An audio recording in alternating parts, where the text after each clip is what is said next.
Esta palabra en inglés quiere decir inborn, quiere decir innatos, errores innatos de la inmunidad.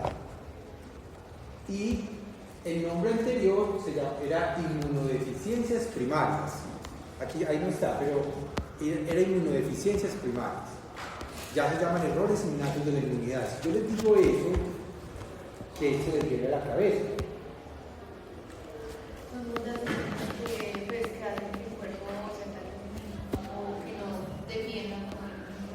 Que se ataque uno mismo o que no nos defienda. Si el organismo, cuando hablamos de enfermedades que estén relacionadas con el sistema inmune, donde hay una pérdida de la tolerancia a lo propio, se llaman enfermedades autoinmunes. ¿Listo? Hay que separarlas. Enfermedades autoinmunes. O sea, una enfermedad autoinmune es cuando el sistema inmune pierde una tolerancia frente a lo propio y lo ataca, ¿cierto? Porque el sistema inmune no destruye lo propio, porque el sistema inmune sabe reconocer lo que es propio, o sea, lo tolera y por eso no lo ataca. Entonces, conociendo lo propio, puede atacar lo extraño. ¿Listo? Puede atacar lo extraño. Así aprenden los linfocitos T, de cierta manera en el timo. Aprenden a reconocer lo propio y todos los linfocitos T que salgan, que no reconocen lo propio, con una afinidad muy fuerte, salen a sangre periférica y esos son los que van a ser vírgenes y van a ir a los ganglios linfáticos. Entonces, los errores innatos de la inmunidad puede que tengan algo de autoinmunidad, pero cuando uno describe un error innato de la inmunidad es todo defecto genético que cuando ocurre el sistema inmune no funciona correctamente. Pero la característica más importante es que los pacientes que tienen esos errores innatos de la inmunidad tienen una susceptibilidad incrementada ¿a qué? A infecciones, a todo tipo de infecciones. ¿Listo? Entonces, errores innatos de la inmunidad o inmunodeficiencias primarias se relacionan con infecciones a repetición, pero porque el sistema inmune no funciona correctamente. Listo, entonces vamos a hablar de eso un poquito hoy. Entonces, se relaciona con defectos genéticos. O sea, la primera característica es que son de origen genético. Las inmunodeficiencias primarias o errores innatos de la inmunidad, que es el nombre moderno. Y generan susceptibilidad a todo tipo de infecciones. Pero también pueden desencadenar enfermedades autoinmunes o susceptibilidad a cáncer, o hiperinflamación, procesos hiperinflamatorios. Esas son como las características más importantes. Pero lo clave es susceptibilidad a infecciones a repetición, es como la marca de las inmunodeficiencias primarias. Y como son genéticas, ¿aparecen en la infancia o aparecen ya en la adolescencia y en la adultez? En la infancia. Aparecen principalmente en los niños. Un niño nació con una inmunodeficiencia primaria y empieza a tener infecciones a repetición desde los primeros días de vida. No es como los niños cuando nacen sanos, y niños sanitos se va desarrollando y tiene infeccioncitas que no son graves. Pero un niño con inmunodeficiencia primaria, ¿qué tipo de infecciones tendrá? ¿Graves o suavecitas? Graves por lo general, que compromete la vida. Comprometer la vida quiere decir que en algunas ocasiones, dependiendo de la inmunodeficiencia primaria, esos niños se pueden morir si no se tratan a tiempo. Bueno, entonces vamos a tratar de entender. Entonces, lo primero es que recordemos que hay dos brazos de la inmunidad. Hay como dos líneas que son importantes de la inmunidad. La inmunidad innata y la inmunidad adaptativa. ¿Qué otro nombre recibe la inmunidad adaptativa? ¿Cómo? De memoria. De memoria. Pues dentro de la adaptativa está la memoria inmunológica, pero inmunidad adaptativa, inmunidad específica, es lo mismo. ¿Cuál? Adquirida, específica y adaptativa es un término muy similar. Esto no se van a enredar con esos términos, que eso a veces se enreda.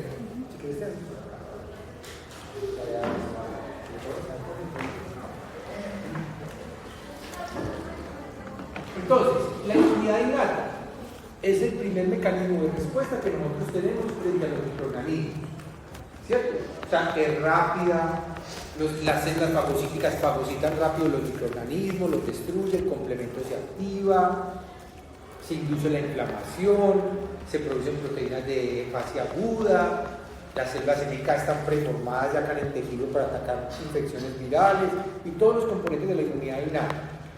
Y tenemos la inmunidad adaptativa, que la característica más importante es que no es tan rápida como la innata, toma más tiempo. Para que la inmunidad adaptativa se active totalmente, nos demoramos aproximadamente entre 5 y 7 días. ¿Cierto? Esa es la clave de la inmunidad adaptativa. Es más demoradita, pero es súper efectiva. ¿Por qué? Porque cuando se activa, se generan anticuerpos mediados por la activación de los linfocitos B y también se activan los linfocitos T y se expanden clonalmente los linfocitos T. ¿Para qué? Para garantizar una respuesta inflamatoria y además una respuesta inmunológica. Y además se genera memoria inmunológica.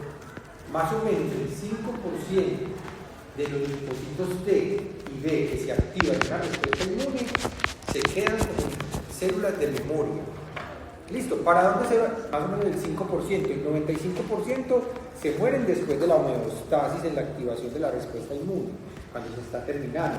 Y se quedan 5 que se dividen despaciecito las células y van liberando inmunoglobulinas despacio, los linfocitos B, pero que están listos cuando nos expongamos nuevamente ese antígeno, se replican rápidamente, se expanden rápidamente, que esa es la clave de la inmunidad, de la memoria inmunológica.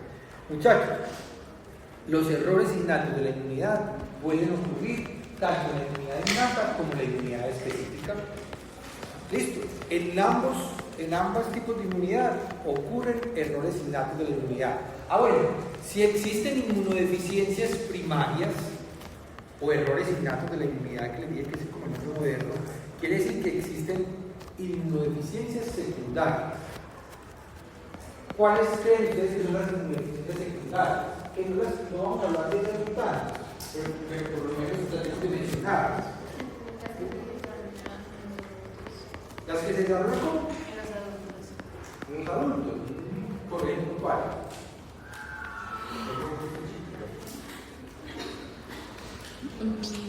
Por ejemplo, alguna que se desarrolle en la adultez. Artritis reumatoide.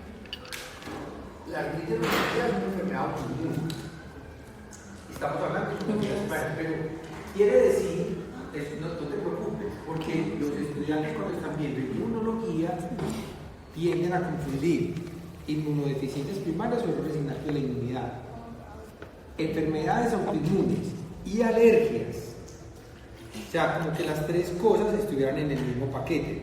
Son tres cosas que puede que estén combinadas en ciertas ocasiones. Un paciente puede tener una inmunodeficiencia primaria, pero tener algunas sintomatologías clínicas asociadas a autoinmunidad y asociadas a alergias. Puede que en un futuro autoinmunidad, alergias e inmunodeficiencias que todo esté metido en un solo grupo.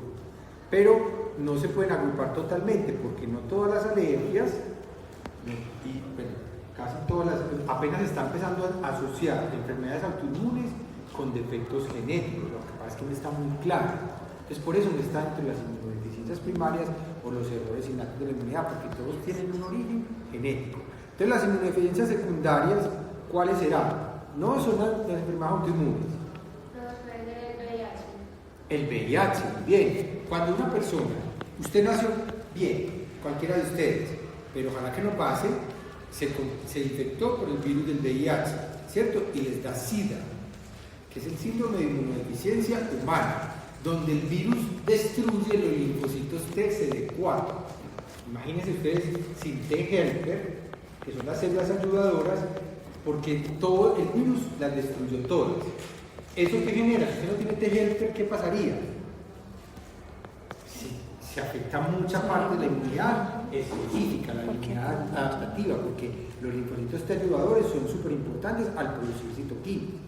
Entonces, las secundarias son inducidas por infecciones virales como el VIH, inducidas en una persona que la trasplantaron, le hicieron un trasplante, por ejemplo, de riñón, y la tuvieron ¿qué? Para que pudiera que no rechazara el órgano, inmunosuprimir. A las personas que, por lo general, que trasplantan, las deben inmunosuprimir agresivamente o suavecito, toda la vida o solamente al principio. Esto depende del tipo de órgano que le hayan puesto, qué tan compatible era el órgano con el donante. Pero eso genera un inmunosupresor que es lo que hace. Disminuye la proliferación de los linfocitos T y los B. O sea, y ahí donde actúa. Disminuye un proceso inflamatorio, por ejemplo. Entonces eso disminuye la actividad del sistema inmunológico. Entonces usted tiene el sistema inmunológico, usted muy bueno porque no se está rechazando el trasplante, pero a la vez el efecto secundario, ¿cuál es? El un trasplantado. ¿Por qué? Susceptibilidad a infecciones. ¿Cómo tiene que estar una persona que está recién trasplantada o con una quimioterapia en cáncer? Están guardaditos, con tapabocas, no pueden salir, no se expongan, estén aislados porque ustedes son más susceptibles a infecciones. ¿Por qué? Porque el sistema inmune está depletado, está disminuido en su capacidad de acción. En los pacientes con cáncer lo que sucede es que cuando les dan la terapia para cáncer, muchas de esas terapias disminuyen también la actividad del sistema inmune porque tienen como blanco células que proliferen rápidamente, que son las tumorales. Pero ¿qué otras células en nuestro cuerpo humano se dividen rápidamente? Pero específicamente, ¿en qué? En general, las que están en qué tipo de órgano en nuestro cuerpo. Que se dividan muy rápido y todos los días estamos produciendo cantidades. Médula ósea.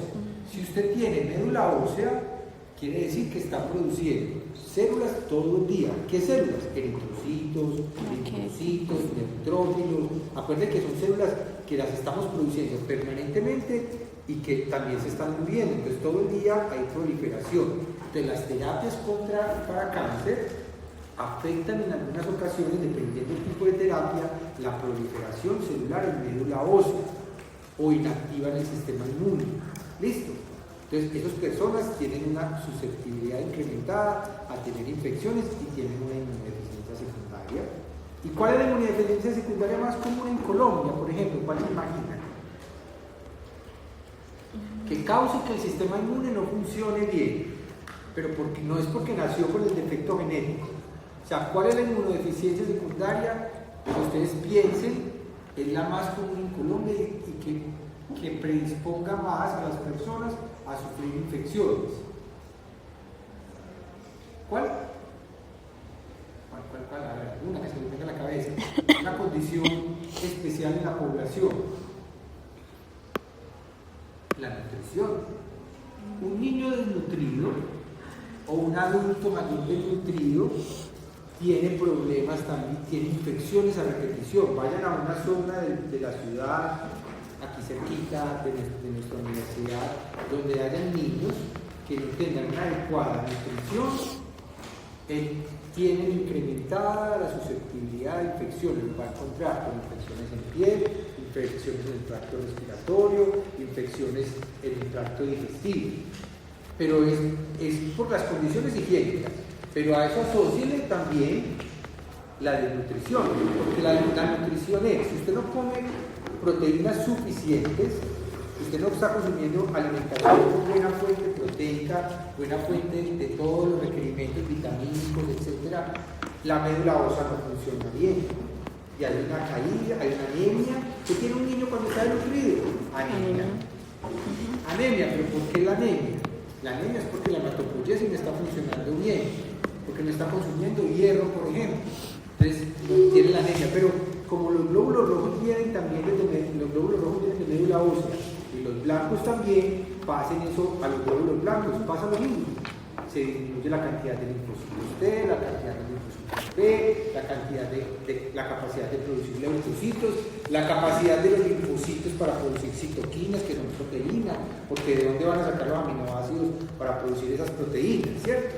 Durante el ensamblaje y la traducción de las proteínas no hay.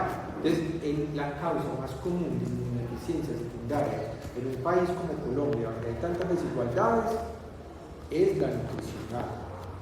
Corrija la condición nutricional en esa población, disminuye la tasa de infecciones recurrentes por infecciones del tracto digestivo, del tracto respiratorio. Cuando ustedes están bien alimentados, es posible que no les den tantas infecciones a cuando están estresados, estudiando, que ya no comen bien, posiblemente se les va a dar más infecciones. ¿Listo? Bueno, entonces volviendo a las primarias, usted mire que hay una diferencia muy grande entre primaria y secundaria. Las primarias de las que vamos a hablar hoy son de origen genético.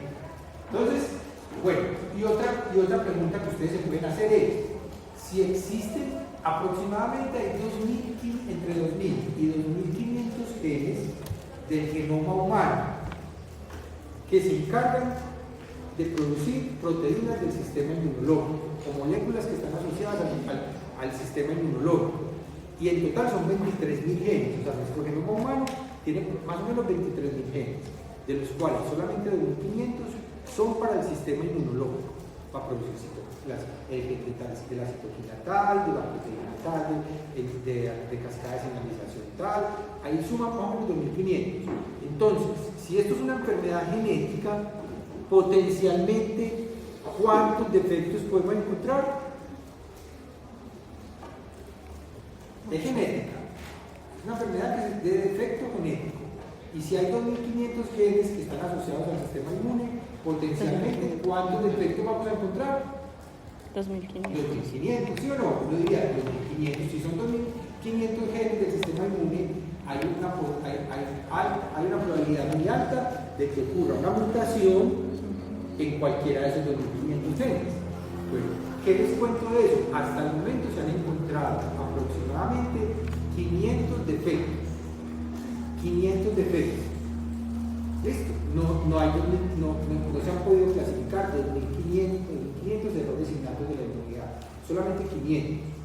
¿Por qué creen ustedes que apenas 2.500?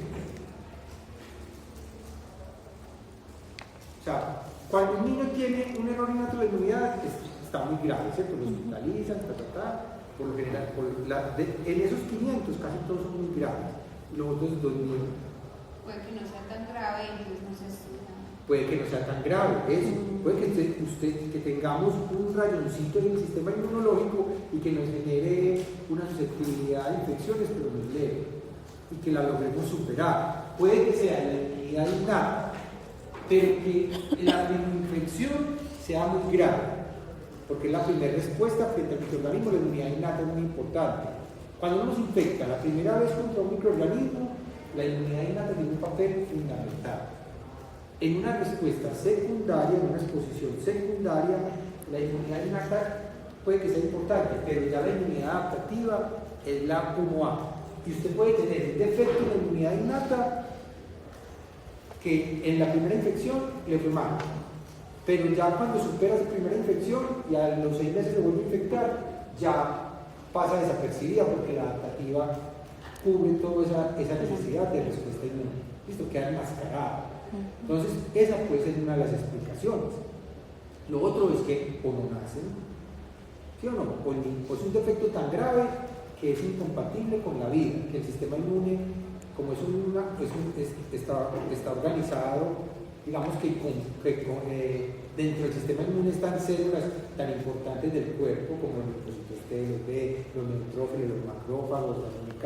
Puede que cuando usted tenga un defecto tan grave que implique algo que es indispensable para la vida, simplemente es un niño de esos que se pierde en un embarazo, ¿cierto? Un aborto o nace muerto. Entonces no se alcanzan a caracterizar. ¿Listo? Porque es tan grave.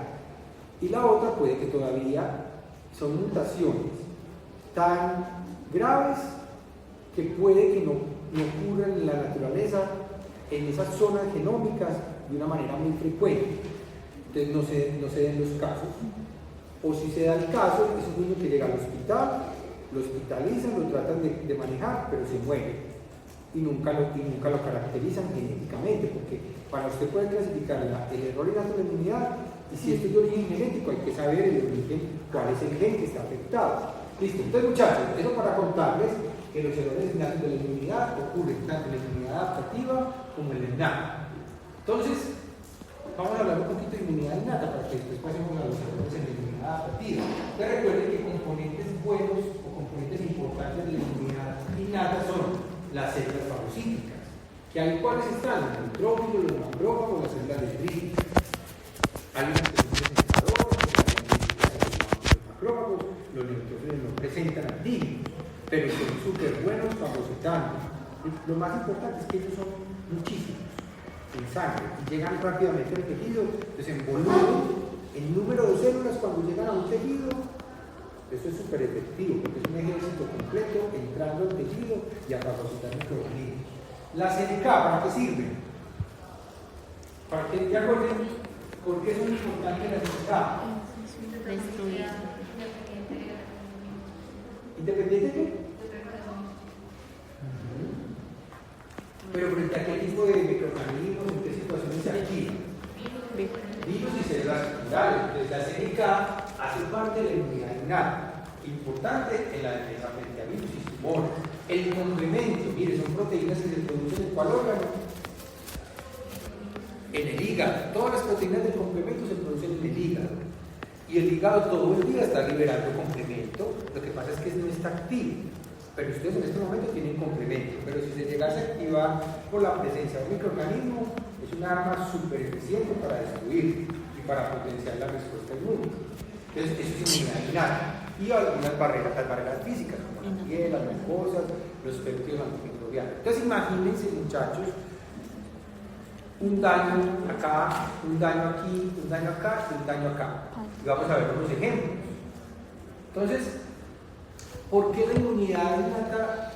Ahora, antes de pasar a los ejemplos, es por qué la inmunidad innata es importante, porque es una protección inmediata, es de acción rápida y activa la respuesta, la inmunidad adaptativa. Entonces, la inmunidad innata hace un puente para que se active la inmunidad adaptativa. Si no hay inmunidad innata, no hay inmunidad adaptativa. ¿Por qué? Porque no se activan, por ejemplo, los macrófagos fagocitando para presentar los antígenos. O no hay producen unas citoquinas que activan los linfocitos T o los B. Entonces, hay una correlación entre la inmunidad innata y la adaptativa. Y cuando hay defectos en la inmunidad innata, hay unas consecuencias, ¿cierto? Entonces, ¿a qué llevan los errores innatos de la inmunidad? Llevan a infecciones recurrentes, inflamación crónica, disregulación del sistema inmune con complicaciones autoinmunes. O sea, todo lo que ustedes imaginen que pueda ocurrir cuando el sistema inmune no funciona bien, ocurre cuando se daña la inmunidad innata y también la inmunidad adaptativa. Entonces, ¿qué son los errores innatos de la inmunidad o inmunodeficiencias primarias? Son desórdenes genéticos que causan una disfunción en el sistema inmune. Entonces, es un grupo de condiciones hereditarias, esa es la clave, que comprometen el sistema inmune para protegernos contra infecciones y para mantener la tolerancia. O sea, que pueden estar asociadas algunas veces con autoinmunidad. Y se conocen más de 700 desórdenes, pero asociados solamente a 500 genes. O sea, puede que haya genes defectuosos que generan un fenotipo clínico, o ese mismo gen afectado genera otro fenotipo clínico, y ese mismo gen afectado genera otro fenotipo clínico. Entonces, por eso, los genes afectados no es lo mismo en la cantidad de desórdenes o fenotipos clínicos. Pueden haber en un gen una mutación de pérdida de función del gen, que no funciona, o pueden haber de ganancia de función en ese mismo gen, dependiendo del dominio donde esté la mutación. En lugar de la proteína estar inactiva, la proteína con una ganancia de función se vuelve superactiva. Imaginen una proteína del sistema inmune activándose constantemente, genera una disregulación que puede llevar a un error innato de la inmunidad. En algunos genes pasa eso, y eso explica por qué hay más desórdenes o fenotipos clínicos que el número de genes afectados. Y la prevalencia es más o menos 1 en 1200, pero eso puede variar dependiendo del defecto. ¿Listo? Si los juntamos todos, bueno, los errores innatos de la inmunidad hacen parte de las enfermedades raras, desatendidas, huérfanas, de alto costo. Todos esos sinónimos, ¿qué se acuerdan cuando oyen eso? Enfermedades huérfanas, desatendidas, de alto costo.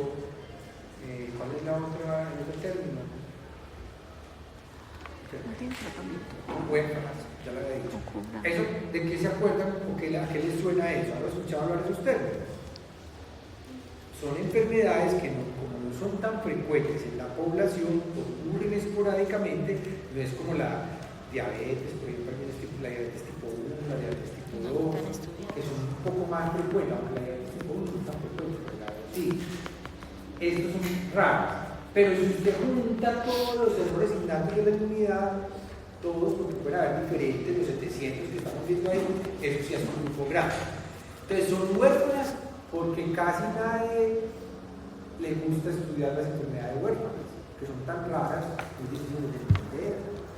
Pues no hay patrocinio para investigación para estas enfermedades, porque es mejor estudiar una enfermedad que estudie, que afecte muchas personas, a que una enfermedad que afecte 10 personas en todo Colombia. ¿Listo? Pero para nosotros, por ejemplo, que estudiamos los errores innatos de la inmunidad, cuando estudiamos las inmunodefensas primarias, eso es una mina de oro. Mina de oro en términos del conocimiento. ¿Por qué? Porque entendiendo cuando un niño tiene un defecto de eso, de entenderlo, estudiarlo a profundidad, comprender cuál es el defecto, eso nos ayuda a entender cómo funciona el sistema inmunológico. ¿Cómo aprende uno? O cuál es la mejor forma de entender cómo funciona el sistema inmune? En humanos. Quítele esa proteína, quítele esa molécula y mire qué pasa. ¿Cierto? Eso se llama, en el caso de los pacientes, se llaman enfermedades de natura o experimentos de natura. Experimento de natura, ese concepto quiere decir que la naturaleza, en términos científicos, las enfermedades, en este caso los errores de la inmunidad, son un experimento de la naturaleza. ¿Cierto? Nosotros los observamos porque nos sirve para observar en ellos cuál es el fenómeno que se genera a partir de esa falta de proteína, esa falta de ese gen, de esa actividad. Entonces, es la mejor herramienta desde el punto de vista científico y académico de entender el sistema inmune, porque la inmunología, muchas se ha entendido desde los ratones, ¿cierto? Casi toda la inmunología que tenemos actualmente, no toda, pues, pero una gran parte, está fundamentada en los estudios en ratones. Y no siempre todo lo que pasa en ratón se puede extrapolar a lo que pasa en humanos. Y cuando nosotros estudiamos los errores de la inmunidad, encontramos a veces sorpresas. Nos damos cuenta de que cuando no está esa molécula y revisamos la literatura, no concuerda con lo que está en la literatura, lo que está mostrando el paciente. Entonces, esta molécula hacía esta actividad, esta y esta, en la literatura. Pero en los pacientes encontramos que puede que haga una de las actividades, pero las otras dos no. Entonces, se puede incluso algunas veces reescribir la inmunología cuando hay hallazgos importantes en los pacientes. Bueno, entonces, muchachos, ¿por qué se llama de alto costo? Huérfanas de alto costo, ¿qué se imaginan? Porque como casi no hay estudios y todos los pocos medicamentos o estudios que se hacen, pues obviamente los cobran carísimos, que inclusive a veces las EPS no incluyen ciertos medicamentos. No los incluyen porque son tan costosos que si la EPS le resultan 2 o 3 pacientes con una enfermedad rara y un medicamento, para la EPS esto no es, como es un negocio, ¿cierto? En Colombia, de cierta manera, es un negocio. Entonces la EPS trata como de esquivar eso y prefiere, digamos que no lo hace directamente, pero algunas veces esa negación implica que el paciente muere, ¿cierto? Entonces hay demandas, tutelas, etcétera, etcétera. Hay un juego ahí con las enfermedades huérfanas que es político, es desde lo económico, etcétera. Entonces también las farmacéuticas que dicen, venga, yo puedo invertir mucho dinero en aspirina, que eso va a todo el mundo le sirve la aspirina, ¿cierto? O me voy a dedicar a hacer medicamentos raros, pero con el riesgo de que yo no recupere la inversión. O sea, me voy a poner a buscar un medicamento que cubra una enfermedad que en el mundo hay 100 personas, ¿cierto? Entonces la inversión de las farmacéuticas, ellos saben que no van a recuperar esa inversión rápidamente. Entonces cobran muy costoso el medicamento, así sea una molécula fácil de elaborar, lo cobran muy costoso para tratar de recuperar esa inversión, o simplemente no lo hacen. Puede que tengan las metodologías, pero no lo hacen. ¿Listo? Entonces, muchas veces son incluso tratamientos que uno dice, esto puede ser más sencillo, pero no hay quien lo fabrique. ¿Listo? porque no hay el interés económico. Bueno, entonces, ¿cuál es el espectro de infecciones en los errores innatos de la inmunidad? Son infecciones recurrentes, severas, inusuales. Cuando un médico en la consulta se encuentra con un niño que tiene infecciones severas, inusuales, que persisten en el tiempo, tratan al paciente pero vuelve y recae con el mismo microorganismo, alarma. Tiene posiblemente, si es un niño recién nacido, un posible error innato de inmunidad. No todo el cuerpo médico está familiarizado con eso. Entonces empiezan a buscarlo y no encuentran una solución, pues es una manera de servir a los pacientes y muchos se mueren. Pero si es un médico que, por ejemplo, entiende que existen los errores innatos de la inmunidad, eso es una alarma para él, lo remite. O sea, es un paciente especial, puede estar, digamos, en el hospital de un pueblo, también puede estar el paciente allá, claro que en Medellín, por ejemplo, porque hay especialistas que lo van a saber manejar. Entonces no son de fácil tratamiento. Bueno, hay una disregulación inmune, que como os había dicho, y puede ser de presentación variable. La mayoría de las veces es al nacer y tempranamente, pero algunas veces, en casos esporádicos, aparece en la adultez. O sea, es una persona sana o con infecciones muy leves, pero que a los 19, 20 años debuta con una infección muy grave como la tuberculosis que casi lo mata. ¿Listo? Pero en toda su adolescencia, en toda su niñez fue normal. No se había expuesto, por ejemplo, al microorganismo que le iba a causar una infección muy grave y el sistema inmune no estaba preparado para eso. Pero durante toda su infancia no se expuso al microorganismo. ¿Listo? Bueno. Entonces, ¿cómo se hace el diagnóstico de los errores innatos de la inmunidad? ¿Cuál es el papel de los clínicos y los inmunólogos? Entonces, la sospecha clínica. Si ustedes, ¿cómo pueden empezar a sospechar que uno tiene un error innato de la inmunidad? Porque ustedes pueden hacer una historia detallada de la familia. ¿Y qué se puede encontrar en la familia? ¿Qué sacarían ustedes cuando si estuvieran ese cuerpo médico que está caracterizando un paciente? ¿Qué le preguntarían a una familia si están sospechando de un error innato de la inmunidad? Si en la familia hay historias de esa misma infección o similares. Eso es una.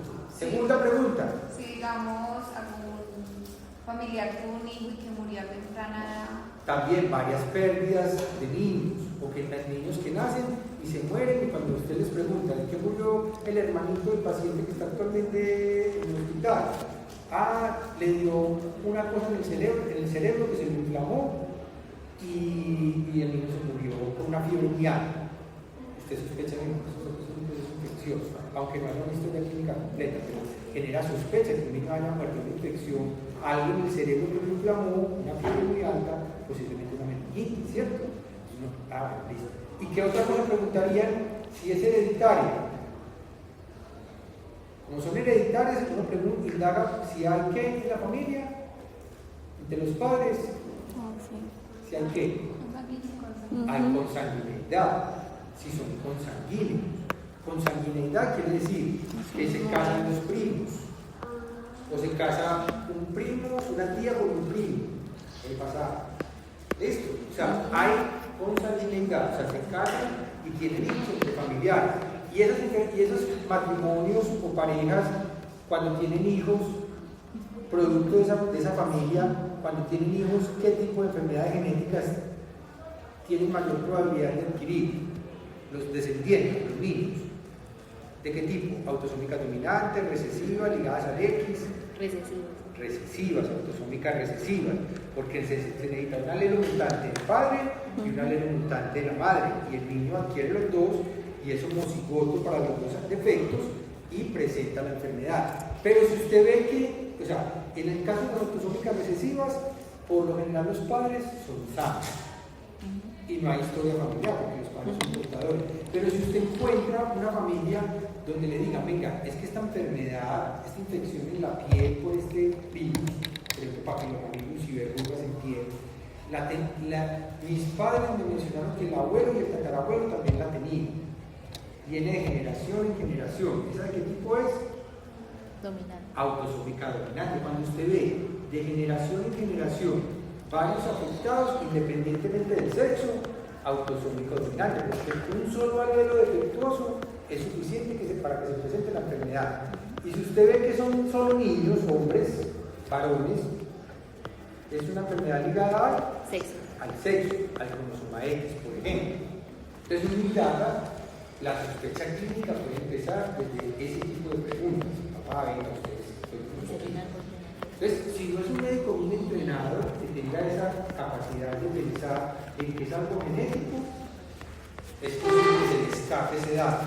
Pero si tiene buena capacidad y a él le dan esas pisticas, es un punto más para clasificarlo como un error innato de la inmunidad, ¿cierto? Para llevar al diagnóstico final. Lo otro que sigue es en los ensayos de laboratorio, que ahí es donde nosotros tenemos un papel fundamental. ¿Listo? En el caso de los errores innatos de la inmunidad, son pruebas por lo general especializadas, no son pruebas de laboratorio sencillas. ¿Por qué? Porque se necesita estudiar partes del sistema inmune dependiendo de lo que se esté sospechando.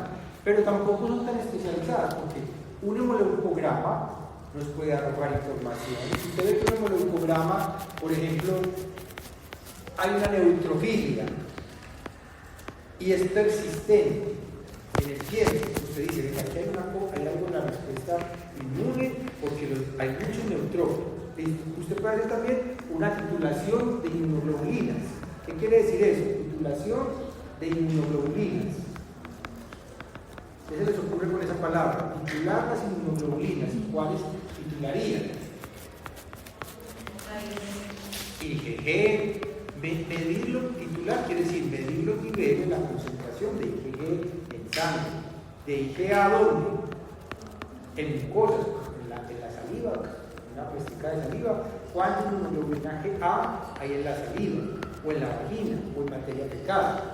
Hay técnicas para hacer este tipo de cuantificaciones. IgE, ¿en qué tipo de enfermedades se mide mucho la IgE? Alergias. En las personas alérgicas, casi siempre por infecciones por parásitos, se mide IgE y si está elevada, eso ayuda al diagnóstico. ¿Listo? Hay enfermedades, errores innatos de la inmunidad donde hay hiper-IgE. Síndrome de hiper-IgE es porque los linfocitos B no hacen cambio de isotipo. Acuérdense el cambio de isotipo, es que pasa de producir IgM a producir IgG o a producir IgA. No, hay un daño en ese mecanismo de rearreglos en el gen de la inmunoglobulina que no permite que se cambie el isotipo y se queda la célula como frenada en IgE y solamente es capaz de producir IgE. Los niveles de IgM y IgG están caídos, las otras inmunoglobulinas caídas, pero tienen IgE elevado pero de manera exorbitante. ¿Listo? Bueno, entonces laboratorios como esos, pruebas de laboratorio, citometría de flujo. ¿Para qué usarían ustedes la citometría de flujo? Para caracterizar pacientes como estos.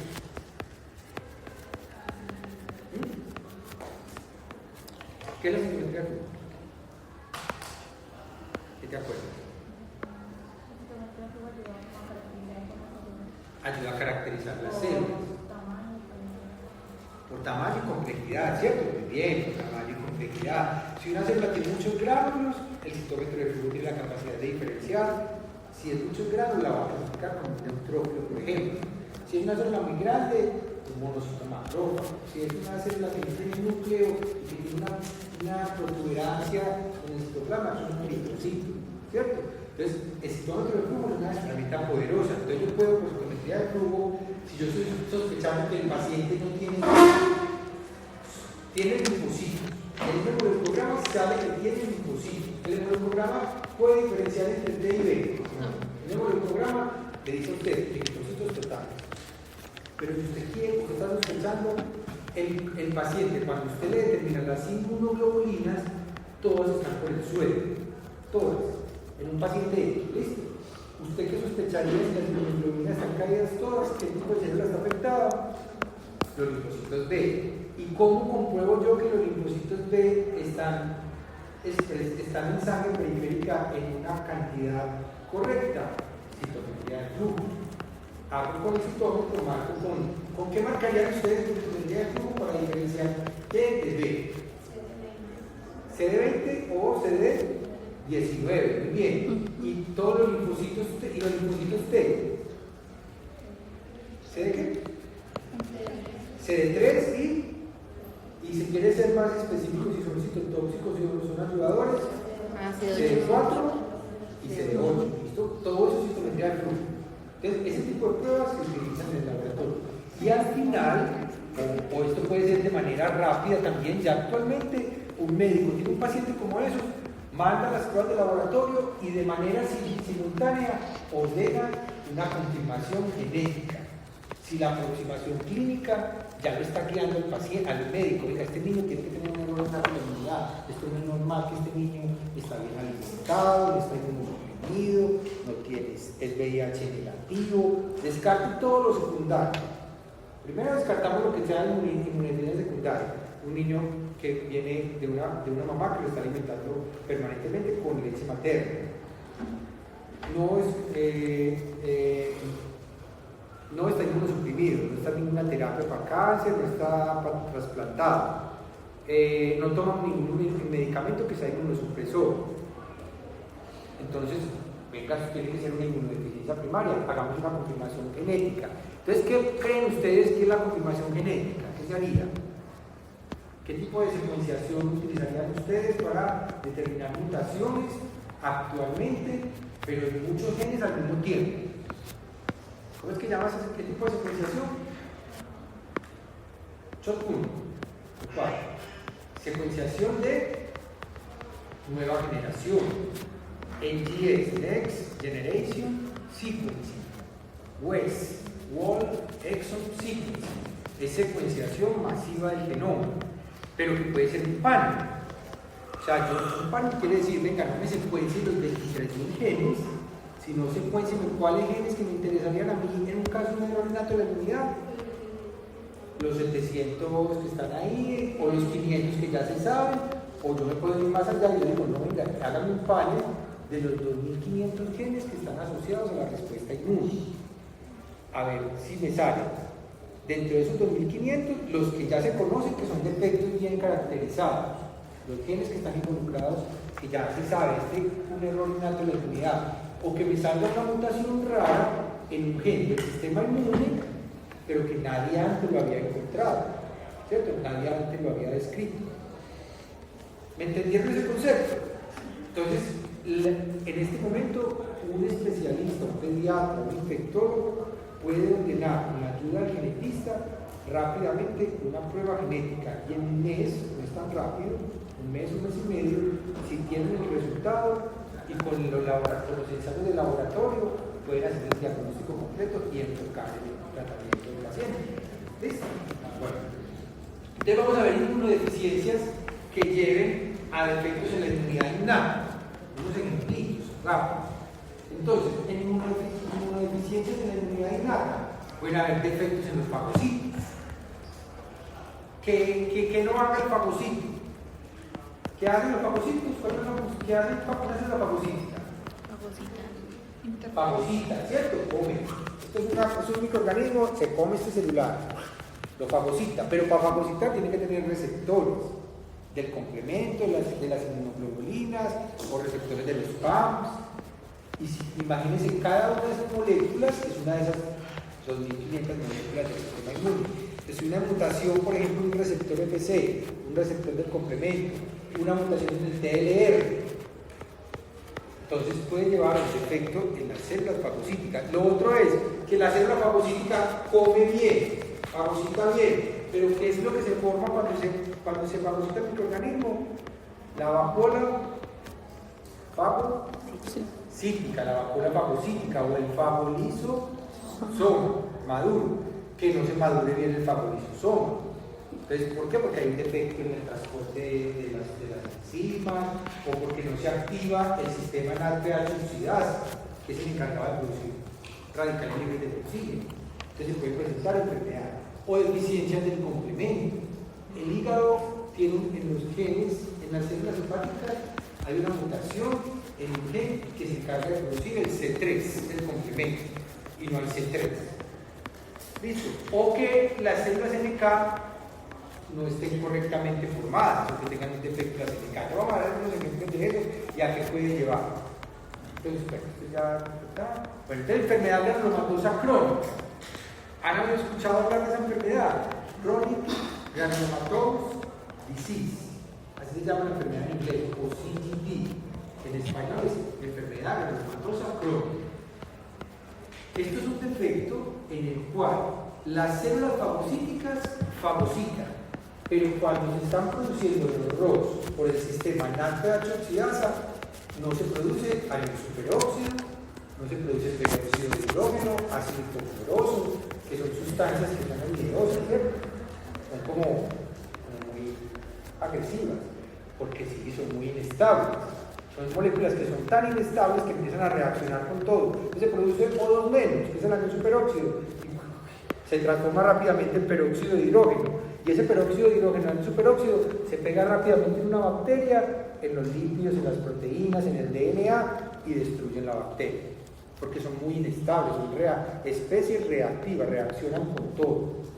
Entonces, imagínense un niño que tenga un defecto en los genes que están implicados en la producción de los ROS, en el sistema NADPH oxidasa, que está formado por 5 proteínas. Es una estructura macromolecular formada por 5 proteínas. Si este sistema no funciona, no hay producción de ROS y los niños empiezan a tener ¿qué tipo de infecciones se imaginan ustedes? Bacterianas principalmente, ¿cierto? O por hongos, que son los que se fagocitan. Virales, son muchas las infecciones virales. Porque la fagocitosis es importante para la destrucción de virus. No es el mecanismo más usado para destruir virus. Pues no hay descripciones en la literatura que digan que los neutrófilos pues, son la panacea para destruir virus. ¿No? ¿Cuáles son los mecanismos importantes para destruir virus? NK, ¿qué más? Interferones tipo alfa y beta, que son los interferones tipo 1, que activan el estado antiviral de la célula. ¿Listo? Bueno, entonces, ¿qué le pasa a estos pacientes? Tienen una disfunción en las células fagocíticas que pueden fagocitar, pero no pueden matar los microorganismos, principalmente los que son catalasa positivos. ¿Listo? Entonces tienen infecciones por salmonella, Mycobacterium tuberculosis o Mycobacterium bovis. ¿Qué es el Mycobacterium bovis? Mycobacterium bovis, ¿aquí sabe? O la BCG, el bacilo de Calmette-Guerin. ¿Dónde han escuchado eso? La BCG.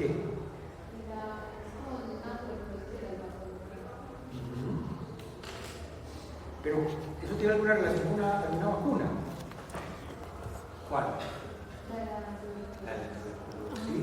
Cuando ustedes nacieron, esa misma noche, si nacieron esa misma noche no a la mañana, si nacieron a las 2 de la mañana, lo más probable que la primera visita que ustedes tuvieron en la cama donde estaba la mamá todavía recuperándose del parto, es una enfermera con una vacuna que se llama la BCG, o la vacuna de la tuberculosis, que es la que ponen aquí en el antebrazo, se pone acá, pero cuando vamos creciendo la piel se va estirando y se va desplazando.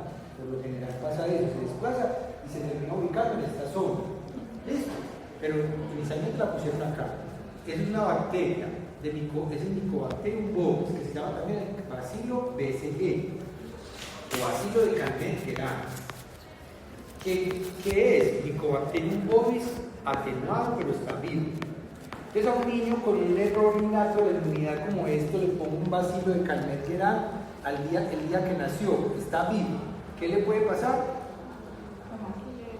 Esa bacteria le causa infección, porque es que esa vacuna es una infección controlada con una bacteria que no produce en condiciones normales infección en humanos. O sea, esa Mycobacterium bovis, usted puede estar ahí al lado de una vaca que tiene infección con Mycobacterium bovis, a usted no le pasa nada, no le va a dar infección, pero la usamos, ya sabemos que si la usamos poniéndola en el humano, eso es un poquito parecida a la bacteria que sí es muy grave. ¿Cuál es? Que la que nos produce una enfermedad muy grave, que es la tuberculosis. se llama Mycobacterium tuberculosis, es el mismo género, pero especies distintas, Mycobacterium tuberculosis y Mycobacterium bovis. Entonces, engañamos al sistema inmune, como dice el deber, esto es la Mycobacterium tuberculosis, pero esta en realidad es la bovis, que no es tan grave. Pero para un niño con un error innato de la inmunidad, ¿qué le da? Una infección localizada que le puede llevar a BCGitis y BCGosis. BCGitis es que se le inflaman los ganglios regionales y supuran los ganglios con daño del ganglio linfático. Y BCGosis es que la bacteria migra a varios órganos del cuerpo, el corazón, las costillas, el sistema digestivo, el cerebro, el pulmón, y puede llevarlo a la muerte. ¿Listo? Entonces, eso es la enfermedad granulomatosa crónica. Clave acá es enfermedad granulomatosa crónica, defecto en los genes del sistema NADPH oxidasa, lleva a un daño en la producción de especies reactivas del oxígeno, y la mayoría de los pacientes tienen daño. Hay uno de las proteínas que se codifican en el cromosoma S, y es la más frecuente. Son 5 proteínas. Una es un gen que se codifica en el cromosoma X. Entonces, cuando está deteriorado, en esos pacientes que tienen enfermedad granulomatosa crónica, casi siempre son niños, pero es la más frecuente. Entonces, un niño con enfermedad granulomatosa crónica, si es hombre y tiene toda la clínica de enfermedad granulomatosa crónica, sospechen ese gen que se llama CYBB, no importa, no lo tienen que anotar, es ligada al X, pero hay unas que son autosómicas recesivas. ¿Listo? Bueno. Entonces aquí están los patógenos más asociados, aquí están los bacillus, aspergillus, Burkholderia cepacia, Aspergillus marcensis, Leucaria, Mycobacterium tuberculosis, Mycobacterium bovis. Los síntomas son neumonías, linfadenitis, abscesos en el hígado, osteomielitis, enfermedades en la piel. ¿Y qué se hace para estudiar la enfermedad? Se ponen los neutrófilos del paciente a que los activamos in vitro, y cuando se activan, inducirles que produzcan ROS, los radicales libres del oxígeno, y los ponemos en contacto con esta sustancia que se llama nitroglutetrazol, NBT, y ese colorante, cuando entra en contacto con los radicales libres del oxígeno, se pone azul. Entonces las células se ponen azules si el sistema NADPH oxidasa está funcionando bien. Y la otra es una técnica de citometría de flujo, que es cuando hay radicales libres del oxígeno normales, se pone más fluorescente la célula y la podemos identificar por citometría de flujo. Pero tranquilos que esto es como una descripción general. Una deficiencia del complemento. Deficiencia del complemento. Entonces, el complemento tiene más o menos 30 proteínas con las que lo regulan. O sea, las propiedades del complemento son C1, C2, C3, C4, C5, C6, C7, C8, ¿cuál es la que no normal? El C9.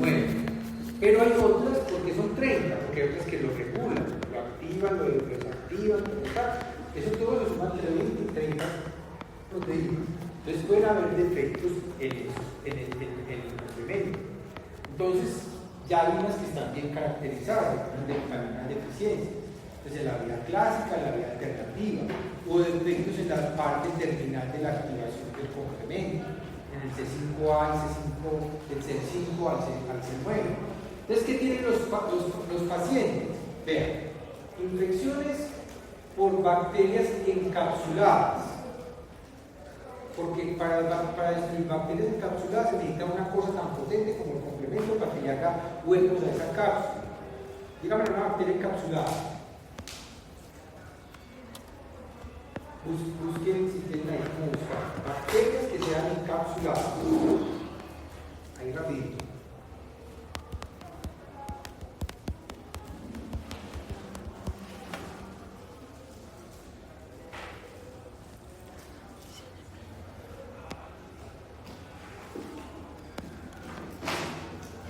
¿Se encontraron? Streptococcus. Estreptococcus, ¿qué más? La influenza, Haemophilus, influenza. Neisseria meningitis, Klebsiella. Klebsiella. Esas bacterias que forman una cápsula cápsula es como una protección extra de la que producen las bacterias. ¿Para qué? Para evadir la respuesta inmune. La bacteria muy intensas tratando de evadir la respuesta inmune. Como ya saben que están los mecanismos, no es que sepan, ¿cierto?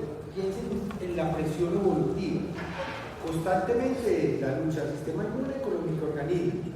Los microorganismos se han ido adaptando algunas veces a la respuesta inmune para tratar de evadirla, para poder ser eficientes y no desaparecer como especie. Entonces, en una cápsula, cosa que el sistema inmune no me destruye, yo pueda garantizar mi supervivencia, ¿cierto? Entonces, todo, imaginen, miles de años, miles, millones de años en ese proceso.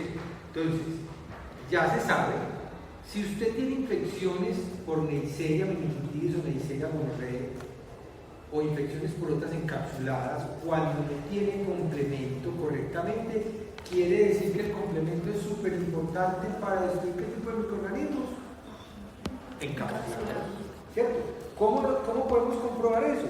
Con los pacientes, cuando los observamos y encontramos que tienen este tipo de infecciones, meningitis por ejemplo grave, y cuando los estudiamos genéticamente y molecularmente no tienen el C5A, el C5 por ejemplo. Pues ahí podemos decir que es un complemento súper importante para destruir ese tipo de microorganismos. Bueno, entonces miren un caso, por ejemplo, de un niño. Un caso aquí sencillito. Un niño de 16 años de edad, que era sano previamente, hombre, se presenta con un segundo episodio de meningitis por meningococo. ¿Qué es el meningococo? Pero ¿cuál es esa bacteria? La Neisseria meningitis. ¿Listo? Neisseria meningitis. Entonces, que lleva 18 meses.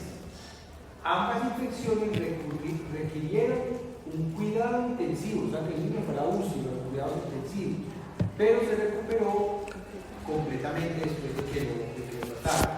Entonces, ¿cuál investigación se hizo? Se revisó la historia familiar, revelando que un primito tenía también infecciones recurrentes por Neisseria. ¿Listo? Y se evaluó la función del complemento. ¿A qué hora se tiene la clase? ¿A la una? ¿A la una? Sí. Como es la clase, la oportunidad me queda a la hora y media. ¿A la una? ¿Se puede quedar un ratico o ya? ¿O acabamos? Hágale. Bueno, listo. Va a subir. Entonces, un defecto en el complemento puede llevar también. Entonces, bueno, si tenía un primo que tenía esto, pues ya sospecha, ¿cierto? Se hace secuenciación y se identifica una mutación homocigota en el C5. ¿Cuál es el manejo y la estrategia de manejo? Vacunación con la vacuna de meningococo, profilaxis con penicilina toda la vida posiblemente. Esos niños requieren antibióticos toda la vida como profilaxis. Educación a la familia y alertas médicas.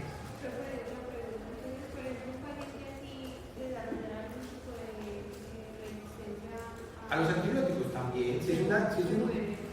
Esos niños que están en peligro de muerte permanente. Si el antibiótico ya les deja de funcionar porque generaron resistencia al microorganismo, no tienen más opciones, el niño va a morir. Porque el sistema inmune nunca le va a funcionar bien. A no ser de que hagamos lo que les voy a decir enseguida.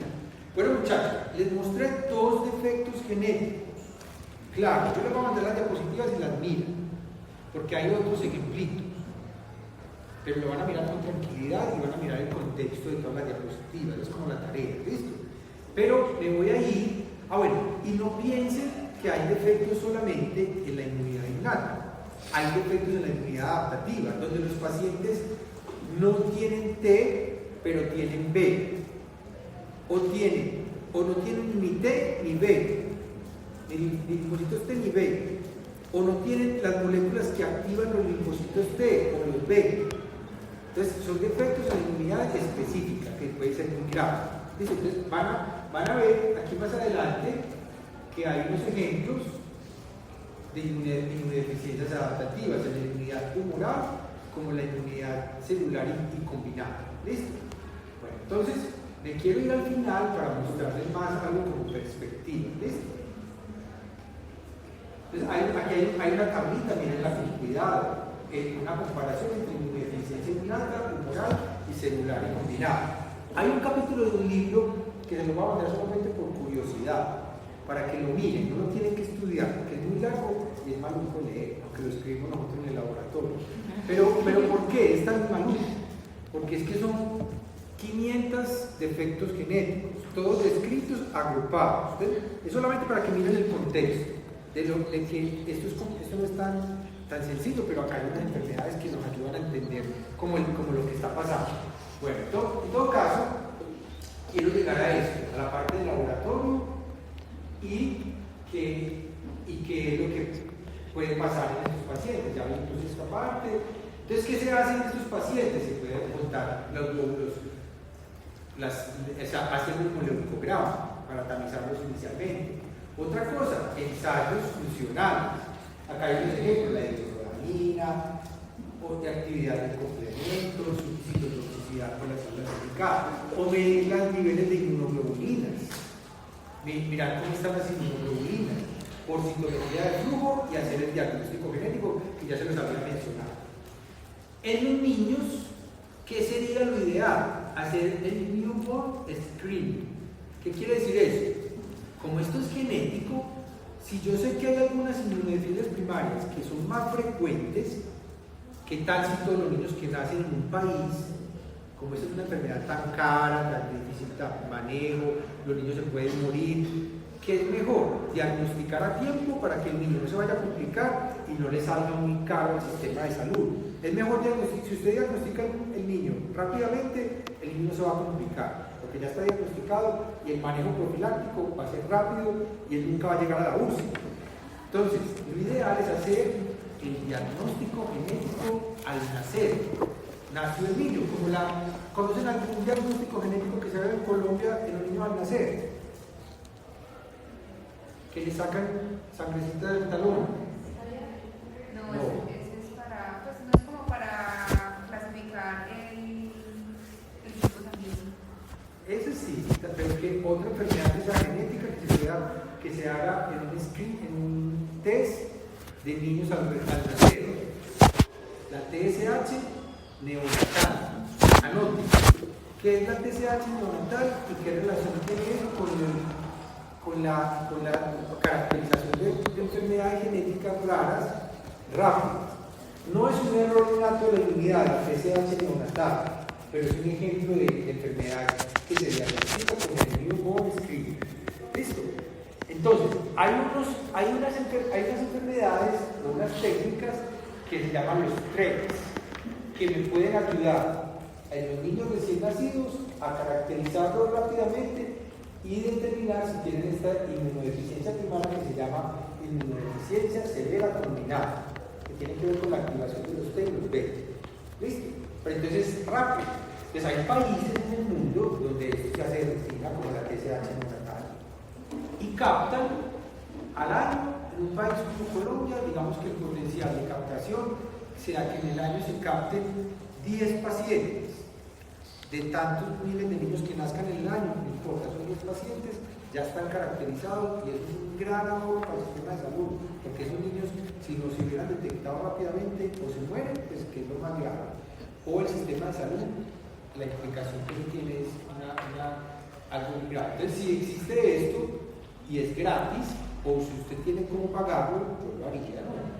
Pues a un niño que yo va a tener, yo sé que le pueden hacer un diagnóstico de esta enfermedad rápida, yo lo haría. Bueno, entonces, ¿y cómo es el tratamiento, muchachos?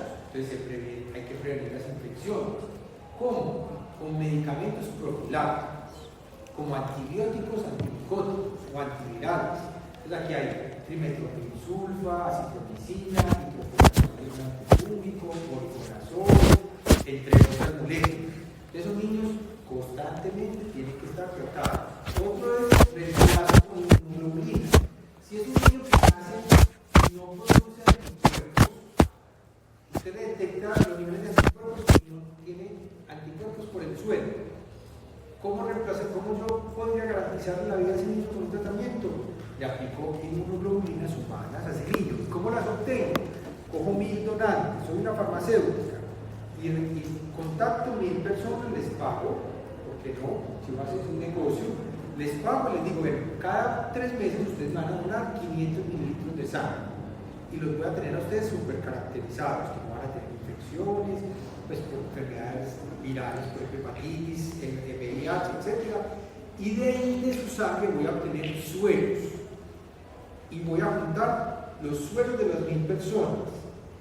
Y esos sueros de las 1000 personas los llevo a unos contenedores especiales y por métodos químicos y físicos, o centrifugaciones, separo del suero las proteínas, entre esas las inmunoglobulinas. Recuerden que los anticuerpos están en sangre, principalmente ¿cuál inmunoglobulina abunda en sangre? ¿Cuál? IgG, IgM, IgE. ¿Cuál abunda más? ¿Cuál? La G. La G es la más abundante en sangre. Entonces, se purifican las inmunoglobulinas que se empacan en los frasquitos y a estos niños mensualmente les aplican inmunoglobulina G. Eso se llama gamma globulina, intravenoso o intradérmico. ¿Listo? Y esos niños se ponen súper lindos, no se enferman, sanitos, pero en un sistema de salud como Colombia, si no le brindan la gamma globulina, a esos niños a veces tienen problemas porque se las dan bien 12 meses, pero por alguna razón la EPS deja de dárselas y los descuidan 2-3 meses. En unos 2-3 meses el niño puede morir porque no tiene la gamma globulina. Ese niño necesita obligatoriamente la gamma globulina. ¿Qué hacen los padres? Ponen tutelas. Acá hay una condición también social, política, del sistema de salud que es grave para estos pacientes. Esa es una opción para los que tengan defectos en la producción de inmunoglobulinas, pueden haber otros. Un niño que no produzca interferón gamma. ¿Para qué sirve el interferón gamma? ¿Qué le hace el macrófago? Muy bien. ¿Lo qué? Activa el macrófago, lo vuelve un super macrófago. El macrófago con interferón gamma es como si estuviéramos dando espinaca. Se vuelve el super macrófago. Popeye cuando come espinaca se pone poderoso, ¿sí o no? El macrófago, usted le pone interferón gamma, él produce más ROS, presenta más moléculas del complejo mayor histocompatibilidad, fagocita más porque presenta más receptores, o sea, se vuelve una célula súper activada. Entonces, usted tiene un niño que no tiene interferón gamma y en los niños que tienen deficiencia de interferón gamma tienen mayor susceptibilidad a desarrollar infecciones por micobacterias, incluyendo micobacterias, tuberculosis y la bovis, el ejemplo que dimos ahora. Entonces, esos niños, si no producen interferón gamma, les aplican interferón gamma recombinante, hecho en bacterias o levaduras, mensualmente, y los niños sobreviven, viven toda la vida sanitos. ¿Listo? Pero son terapias costosas. Bueno, y todo el cuidado del sistema de salud. Las terapias curativas ya de por vida, ¿cuál sería? Ya para terminar. ¿Qué es esto?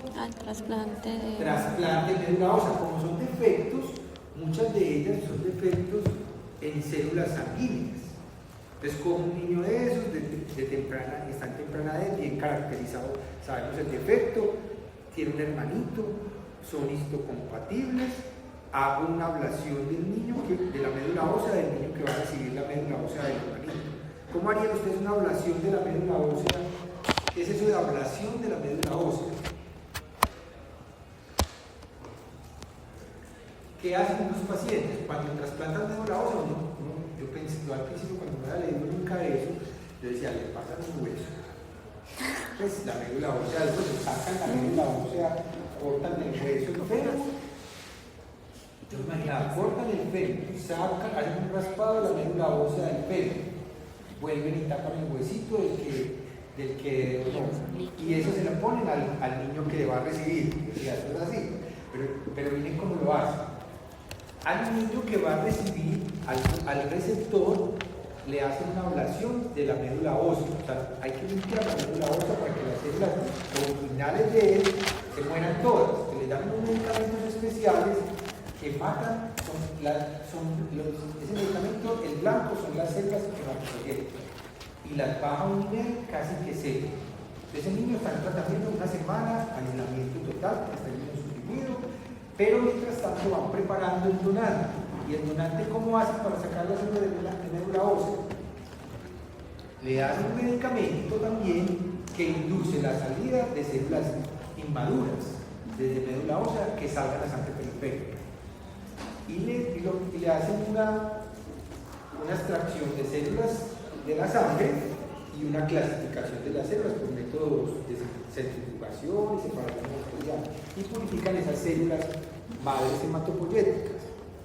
Y las tenemos en el laboratorio, y cuando ya el niño, el receptor, tiene ya ablación total de la médula ósea, le aplican por sangre esas células hematopoyéticas del donante. ¿Y qué hacen esas células hematopoyéticas del sistema inmune? Muy bonito. Se llaman residenciamiento. Ellas van a buscar la médula ósea, solitas. Ellas se van por sangre y vuelven y viajan a médula ósea y se ubican en médula ósea y empiezan a repoblar la médula ósea, porque son células no diferenciadas y repoblan la médula ósea. Y así funciona el trasplante de médula ósea. Funciona súper bien, la mayoría de los niños se salvan, hay veces que hay complicaciones, se mueren. Bueno, y la otra es la terapia génica, gene therapy, que es corregir el defecto genético. Entonces, saco la médula ósea del niño que está enfermo, la llevo al laboratorio, corrijo con métodos de edición genética, como cuál conocen ustedes muy famoso actualmente, CRISPR-Cas9, ¿cierto? CRISPR. Antes se hacía más con retrovirus, con lentivirus, y era como induciendo una recombinación. ¿Listo? Ya se usa CRISPR. Entonces, usted reemplaza las células que tiene en el laboratorio, hace la edición genética, las cultiva, y el niño le haga ablación de médula ósea, que va a recibir la médula ósea corregida, pero que es propia. La ventaja es que esta es propia, o sea que hay menos riesgo de ¿qué? De rechazo, porque el problema del trasplante es el rechazo, ¿sí o no? A veces no funciona bien, es por el rechazo. Y los niños se mueren porque rechazan la médula ósea. Entonces yo corrijo, pero la médula ósea del paciente se la pongo y salto remedio. Listo, funciona bien.